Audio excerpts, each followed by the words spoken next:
ವಿಶೇಷ ಚೇತನರ ವಾರ್ತೆಗೆ ಸ್ವಾಗತ. ಸ್ನೇಹಿತರೆ, ನಮ್ಮ ಚಾನಲ್ ವಿಶೇಷ ಚೇತನರ ವಾರ್ತೆ ಸಬ್ಸ್ಕ್ರೈಬ್ ಆಗಿಲ್ಲ ಅಂದರೆ ಇವತ್ತೇ ಸಬ್ಸ್ಕ್ರೈಬ್ ಮಾಡ್ಕೊಳ್ಳಿ. ವಿಡಿಯೋಗೆ ಲೈಕ್ ಕೊಡಿ. ಪ್ರತಿದಿನ ವಿಶೇಷ ಚೇತನರ ವಾರ್ತೆಯನ್ನು ತಪ್ಪದೇ ವೀಕ್ಷಿಸಿ. ಧಾರವಾಡದಿಂದ ಒಂದು ಸುದ್ದಿ ಬರ್ತಾ ಇದೆ. ವಿಕಲತೆ ಶಾಪವಲ್ಲ, ಅದು ವರದಾನ ಎಂದು ಭಾವಿಸಬೇಕು. ತಮ್ಮ ವಿಶೇಷ ಶಕ್ತಿಯಿಂದ ಸಾಧನೆ ಮಾಡಿ ಮುಖ್ಯವಾಹಿನಿಗೆ ಬರಬೇಕು ಎಂದು ವಿಧಾನಸಭೆ ವಿರೋಧ ಪಕ್ಷದ ಉಪನಾಯಕ ಅರವಿಂದ್ ಬೆಲ್ಲದ್ ಸಲಹೆ ನೀಡಿದರು.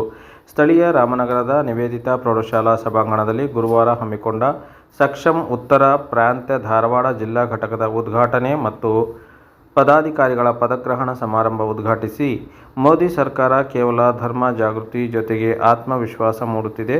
ಸ್ವಾತಂತ್ರ್ಯ ಹೋರಾಟಗಾರರ ಸಮೃದ್ಧ ಮತ್ತು ಸ್ವಾಭಿಮಾನ ರಾಷ್ಟ್ರದ ಕನಸು ನನಸು ಮಾಡಲು ದಿವ್ಯಾಂಗರಿಗೆ ಸಾಕಷ್ಟು ಸೌಲಭ್ಯ ಹಾಗೂ ಯೋಜನೆಗಳು ನೀಡಿದ್ದಾಗಿದೆ ಎಂದು ತಿಳಿಸಿದರು.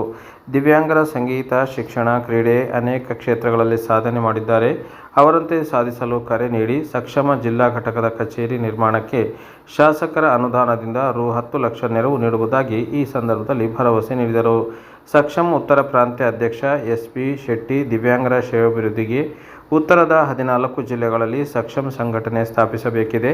ಈ ಪೈಕಿ 8 ಜಿಲ್ಲೆಗಳಲ್ಲಿ ಸಂಘಟನೆ ಇದೆ, ಇನ್ನು 6 ಜಿಲ್ಲೆಗಳಲ್ಲಿ ಸಂಘಟನೆ ಸ್ಥಾಪಿಸಬೇಕಾಗಿದೆ ಎಂದರು. ಸಂಘಟನೆ ದಿವ್ಯಾಂಗರ ನಿರುದ್ಯೋಗ ಸಮಸ್ಯೆ ನಿವಾರಣೆ, ಕೌಶಲ್ಯಾಭಿವೃದ್ಧಿ ತರಬೇತಿ, ಅಂಧತ್ವ ನಿವಾರಣೆಗೆ ಜಾಗೃತಿ ಜಾಥಾ, ರಕ್ತದಾನ ಶಿಬಿರಗಳು, ದಾನಿಗಳ ಸಹಕಾರದಿಂದ ಶಿಕ್ಷಣಕ್ಕೆ ಧನ ಸಹಾಯ ನೀಡುವ ಕೆಲಸ ಮಾಡುತ್ತಿದೆ ಎಂದರು.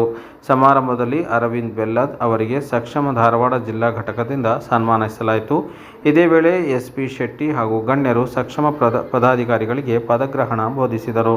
ಸಕ್ಷಮ ಉತ್ತರ ಪ್ರಾಂತ್ಯ ಉಪಾಧ್ಯಕ್ಷ ಡಾಕ್ಟರ್ ವಿಜಯ್ ವಿಠ್ಠಲ ಮನಗೋಳಿ, ಧಾರವಾಡ ಜಿಲ್ಲಾ ಘಟಕದ ನಿಕಟಪೂರ್ವಿ ಅಧ್ಯಕ್ಷ ಡಾಕ್ಟರ್ ಕೆ.ವಿ. ಅಚ್ಯುತನ್, ರಾಷ್ಟ್ರೀಯ ಸ್ವಯಂ ಸೇವಕ ಸಂಘದ ಸದಸ್ಯ ಶ್ರೀಧರ್ ನಾಡಗೇರ್, ಜಿಲ್ಲಾ ಅಂಗವಿಕಲರ ಕಲ್ಯಾಣಾಧಿಕಾರಿ ಜಗದೀಶ್ ಕೆ, ಸಕ್ಷಮ್ ಪದಾಧಿಕಾರಿಗಳಾದ ಕೇಶವ್ ಟಿ.ಪಿ., ಅನಿರುದ್ಧ್ ಕುಲಕರ್ಣಿ ಮುಂತಾದವರು ಹಾಜರಿದ್ದರು. ದಿವ್ಯಾಂಗರ ಶ್ರೇಯೋಭಿವೃದ್ಧಿಗೆ ಶ್ರಮಿಸುವ ಸಕ್ಷಮ್ ಕಾರ್ಯ ಶ್ಲಾಘನೀಯ. ಸದನದಲ್ಲಿ ದಿವ್ಯಾಂಗರ ಬಗ್ಗೆ ಚರ್ಚಿಸುವವರೇ ಇಲ್ಲ. ಶಾಸಕರಾದ ಅರವಿಂದ್ ಬೆಲ್ಲದ್ ಅವರು ಧ್ವನಿ ಎತ್ತಬೇಕು. ಬಜೆಟ್ನಲ್ಲಿ ಶೇಕಡಾ 5% ಅನುದಾನ ಮೀಸಲಿಡಬೇಕು ಎಂದು ಸರ್ಕಾರಿ ಪ್ರಥಮ ದರ್ಜೆ ಕಾಲೇಜಿನ ಸಹಾಯಕ ಪ್ರೊಫೆಸರ್ ರಮೇಶ್ ಶಂಕರರೆಡ್ಡಿ ತಿಳಿಸಿದರು. ಈ ವಿಡಿಯೋಗೆ ಒಂದು ಲೈಕ್ ಇರಲಿ.